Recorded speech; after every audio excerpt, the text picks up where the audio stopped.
ada beberapa cara menentukan tren, ini metode. Ya.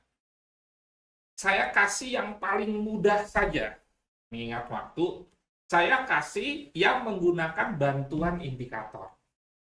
Jadi kan dalam analisa teknikal, saya ulang sedikit, ada yang menggunakan indikator, ada yang tidak menggunakan indikator.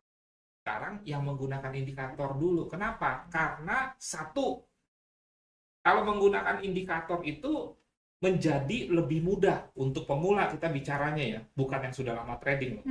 Terus kedua, lebih objektif dibandingkan tidak menggunakan indikator. Kita bukan bicara hasil. Maksudnya objektif adalah sama-sama dites 3 orang nih, disuruh menentukan tren. Kalau menggunakan indikator dengan tidak menggunakan indikator, tidak menggunakan indikator bisa berbeda persepsi. Jadi mending pakai indikator. Untuk awalnya, saya nggak bilang tanpa indikator jelek, jangan salah kaprah loh. Tapi untuk memudahkan, yang namanya belajar itu nomor satu mudah dulu dong. Iya. Masa belajar langsung yang sulit? Iya. Kita yang mudah dulu pakai bantuan indikator, kalau udah naik kelas nggak usah pakai indikator. Oke. Jadi Jadi itu kayak bukan buat jelek ya. guideline aja ya. Betul, supaya lebih terukur, lebih mudah, lebih objektif untuk dipelajari. Oke. Nah, indikator yang digunakan apa? Jadi mungkin bisa dicatat ya. Kita nggak langsung lihat ke chartnya dulu, tapi teorinya dulu sekali lagi. Moving average. Simpel sekali. Indikator moving average ini nenek moyang dalam tanda kutip hampir semua indikator yang ada.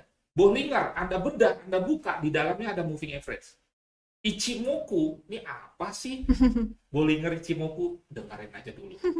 Telan Pelan-pelan, dulu aja. semua indah pada waktunya, tenang Oke. aja.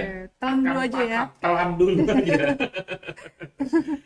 Ichimoku di dalamnya moving average. Stokastik dalamnya moving average. MACD, MA itu singkatan dari moving average. Jadi saya sampaikan yang basicnya, yang nenek moyang dari semua indikator.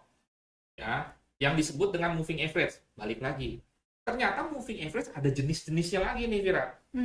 Ada yang simple moving average, SMA, atau MA saja. Ada exponential moving average, EMA.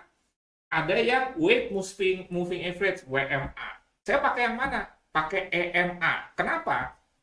Mungkin di kesempatan lain saya jawab lebih lengkapnya perbedaan antara SMA, EMA, WMA. Karena keterbatasan waktu, sementara Anda terima saja dulu kita menggunakan EMA.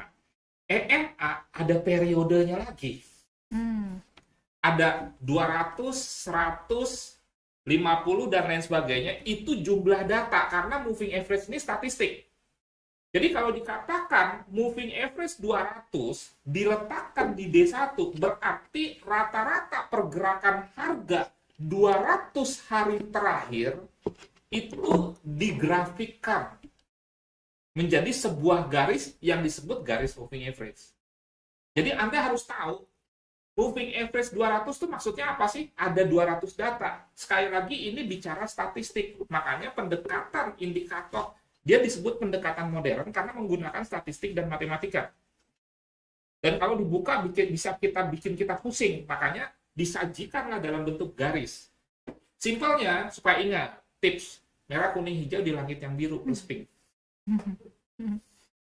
Merahnya tuh 200, kemudian kuningnya tuh 100 data berarti. Kemudian hijaunya tuh 50, birunya 10, dan yang pink ini 20. Ini candlestick. Oke ya. Nah, lanjut.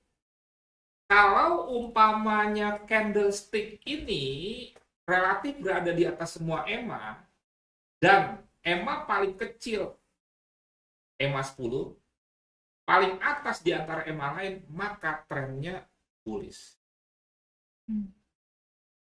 Kebalikannya, kalau closing candle di bawah semua EMA, kemudian EMA 10 paling bawah, maka trennya bearish di semua time frame.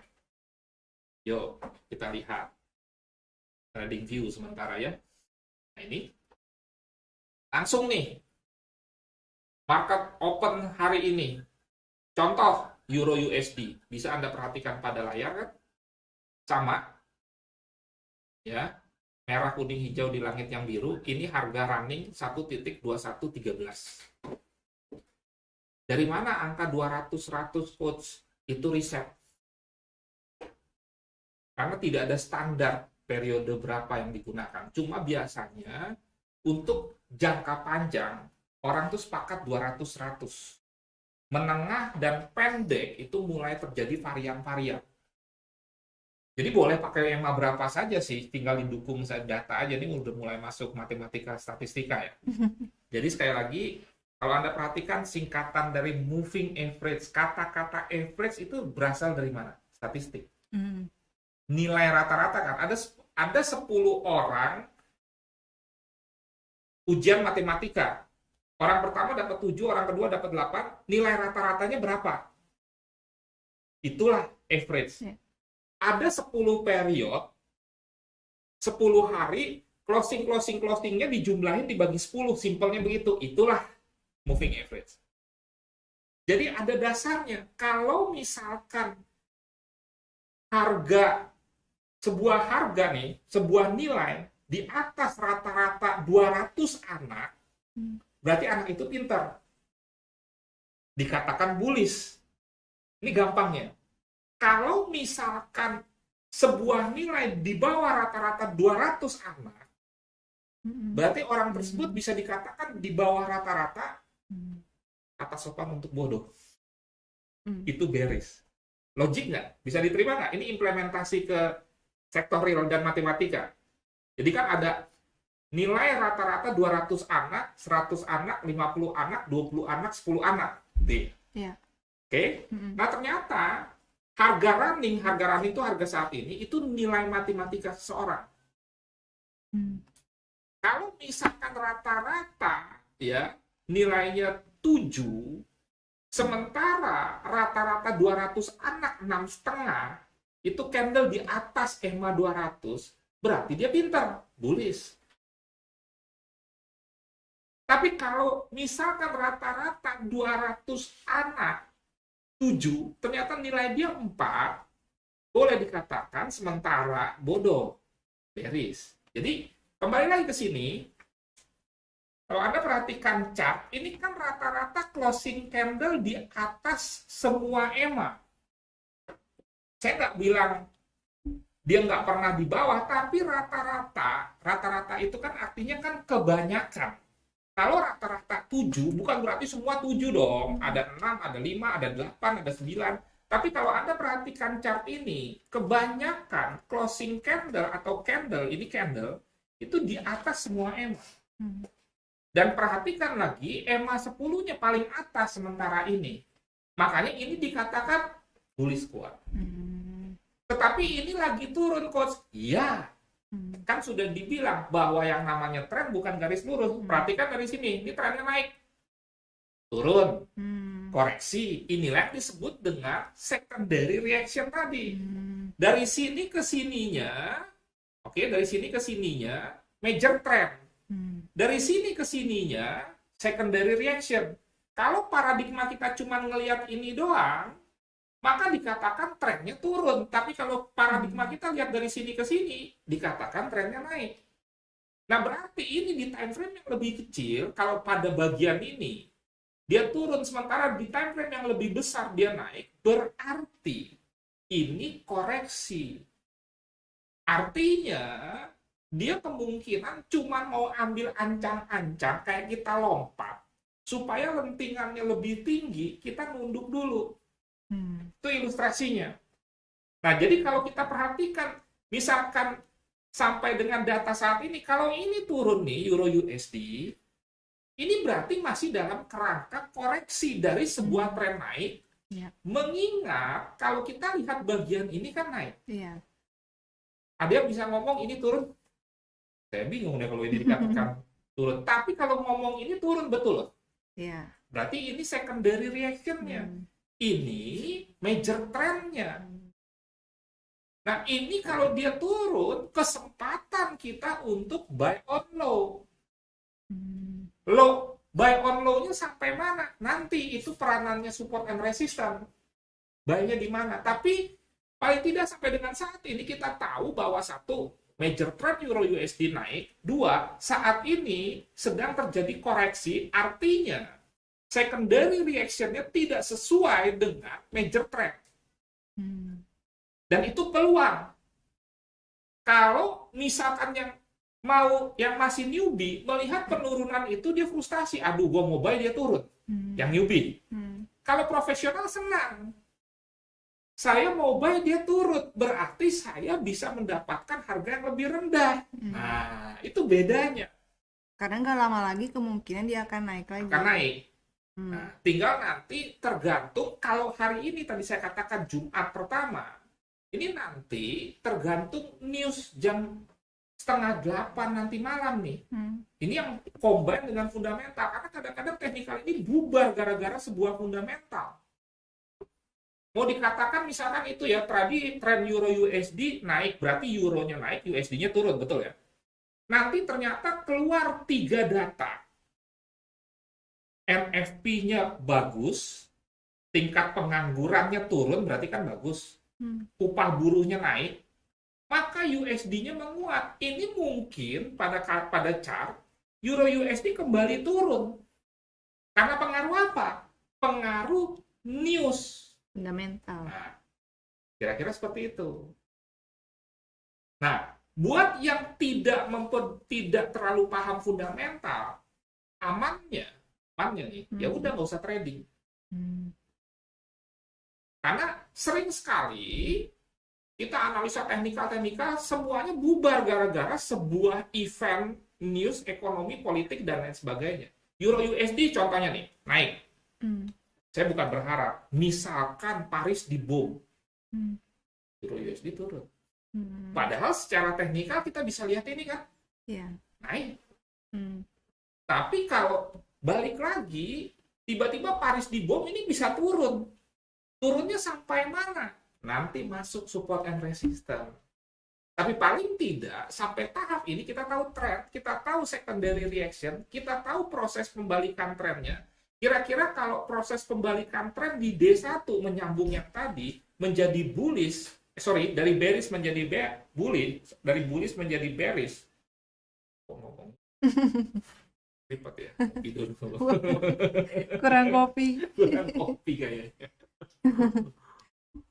Tapi emang ini sih, kalau buat saya pemula ya, dengan penjelasan Pak Nofri sore ini ada gambaran lebih jelas sih Pak.